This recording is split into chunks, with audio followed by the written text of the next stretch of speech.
is a really cool reading. I think this is a good kind of representation of what the workshop studio, how it approaches writing. And, you know, it's nice to get all the, you know, 3 different types of writing here.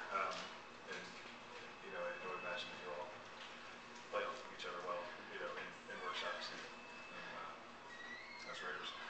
Eileen, you're up. Sure.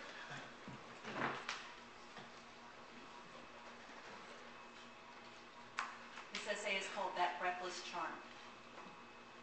His periwinkle shoes have a texture that suggests the skin of a reptile. His feet are long, and it's a lot of periwinkle to take in all at once, even with the considerable distraction of the powder blue suit that hangs from his lanky frame. Loose is how he looks, confident and ready to begin. Introductions have been made, the dancers are positioned more or less evenly on the stage, and Miss Victoria is just now quieting the standing room only crowd.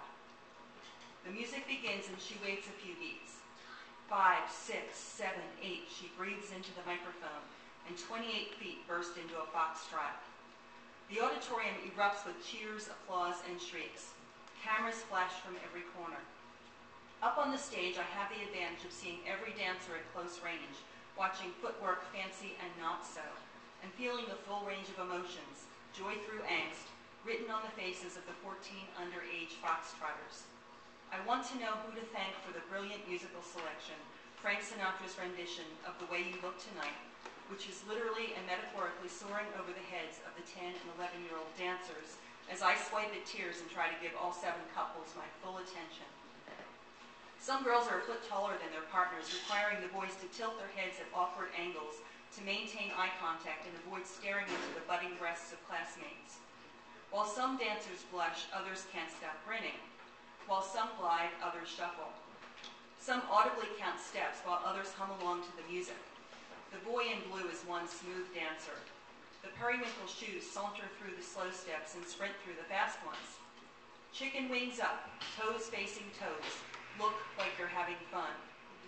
For 10 weeks, 20 sessions in all, they've heard this mantra again and again. They've practiced their socks off learning merengue, rumba, tango, swing, and foxtrot. 5th grade boys and girls who wouldn't have touched each other in March now comfortably coax each other around the stage, most in nearly perfect time with the music, hands firmly gripping shoulder blades or lightly touching bra straps.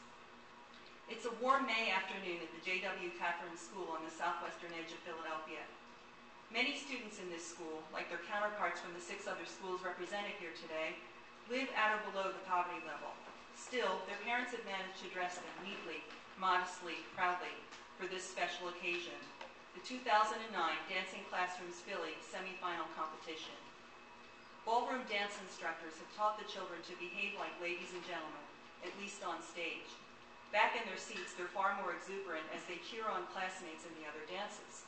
Each team has a color worn in wide sashes by the young ladies, spelled out on laminated sheets, safety pinned to the backs of jackets and shirts for the young men.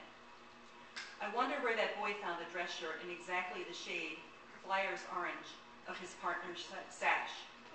I'm drawn to a skinny girl who looks like her grandmother just fixed her up for church on Easter.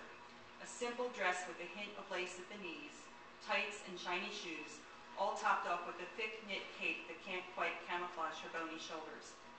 Every stitch of her clothing is snow white, interrupted only by a red sash. She's not the best dancer on the stage, but she's clearly having fun. The students have been coached to put a lot of hip motion into the Latin dances, and they've taken this instruction to heart.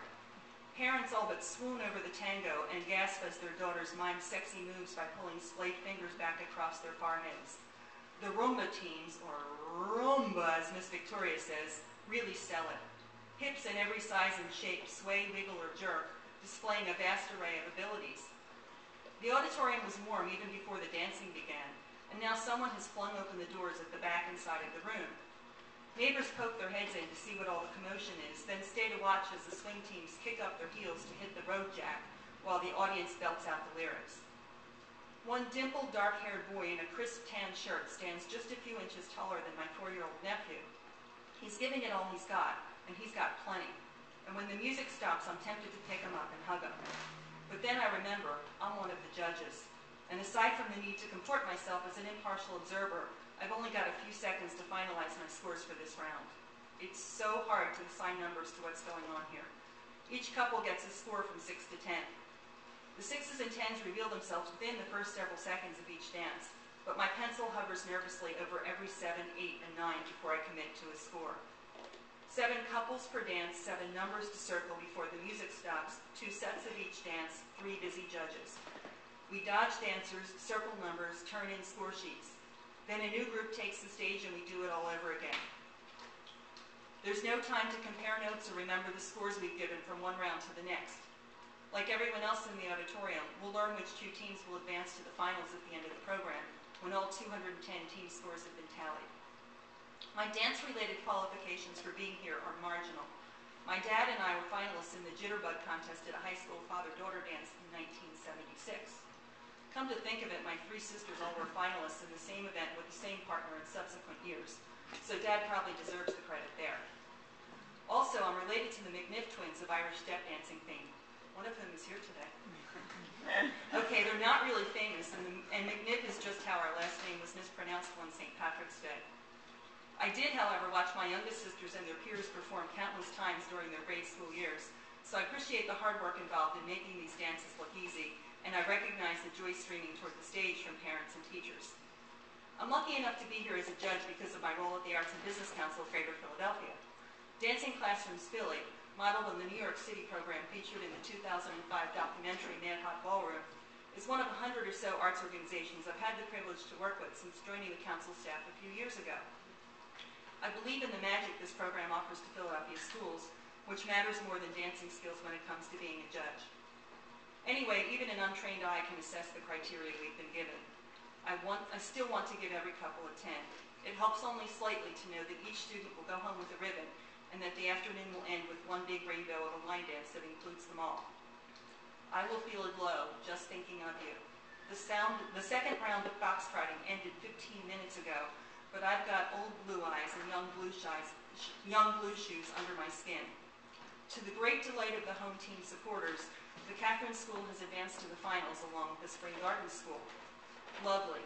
Never ever change.